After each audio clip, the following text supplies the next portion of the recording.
Folks, welcome back to Flatirons Tuning. We're here today because ever since we did the 6-speed swap on my WRX, I've been driving a bunch more, which is awesome. I realized that not nearly often enough do we come back and tell you about things when they go right.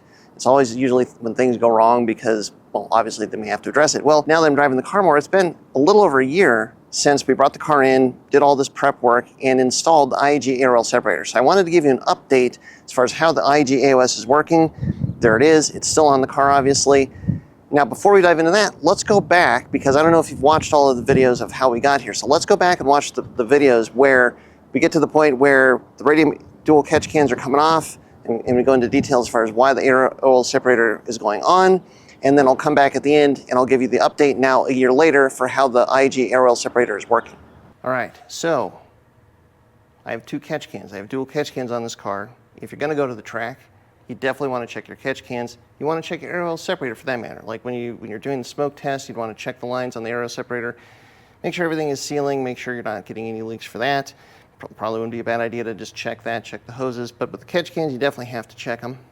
So they normally sit over here, but I've taken them out and they're sitting over here. Now I'm pretty sure that this one is the one that was sitting fed by the valve covers, and this is the one that was sitting on top of the factory AOS. I will freely admit that it has been probably too long since I checked these. The Radium cans do have a dipstick, and I can see already that, yeah, there's some good stuff on there. Good reason to clean them. And we can see little signs of aerated oil, you know, both on the top of the can and on the outlet side. So this tells me that they're probably full, which is not doing me any favors. The problem when you have a catch can that fills up is that then that can actually cause a restriction to the engine's breathing, and so that can cause more blowby. So it can be this thing that kind of spirals away. So with that being said, let's open one of these things. Let's see what's inside.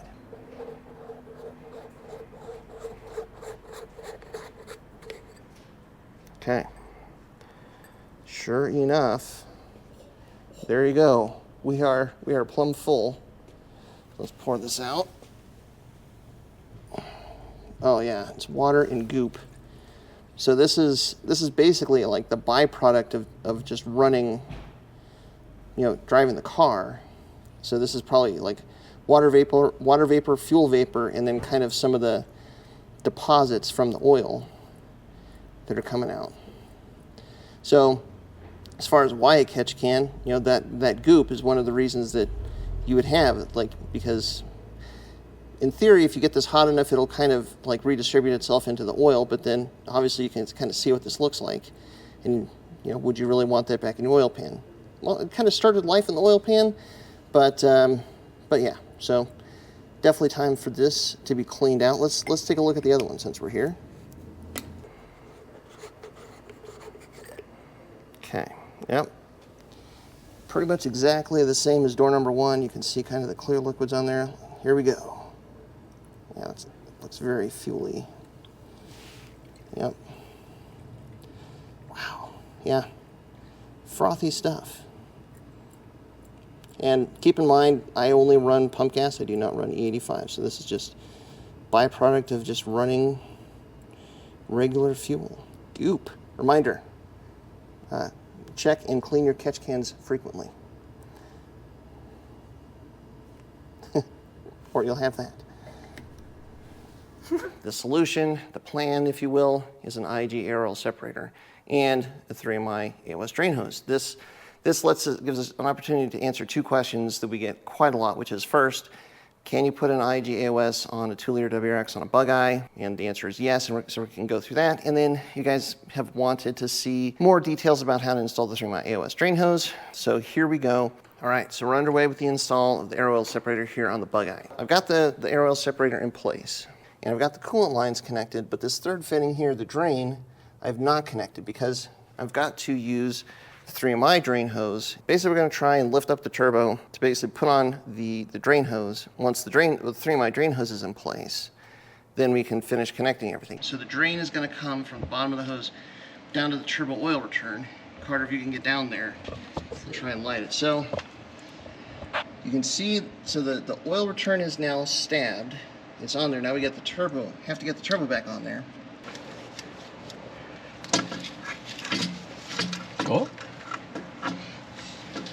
You guys aren't putting an electric motor in this thing, are you? Yes. Oh, Okay, I'm gonna have to intervene then. Hey, look at that. Turbo's back on the car. We've got the drain hose is connected. Basically just need to run the coolant lines to basically the turbo and the auxiliary tank here, then connect the valve breathers, connect to the turbo inlet, and kind of put everything back together. Simple, right? Everything is now connected, and this is pretty much where we have run everything for now. I think this is as close to final as it's going to be, as long as I can get the intercooler on, because obviously that's not here yet. That is the last piece of the puzzle. So the coolant lines are all attached. All the PCV lines are reattached. Let's see if that's good enough. With no vacuum leaks and stuff like that, the car is very different. Builds boost much better, and you know what? We now no longer have positive crankcase pressure under boost. Right. So we're on our little test track here, if you will. So 1 year later, 1 year on, how is the IAG AOS working? Long and short of it is it's still working perfectly. I could not say the same with the Radium air oil separator or the Radium Dual Catch Cans.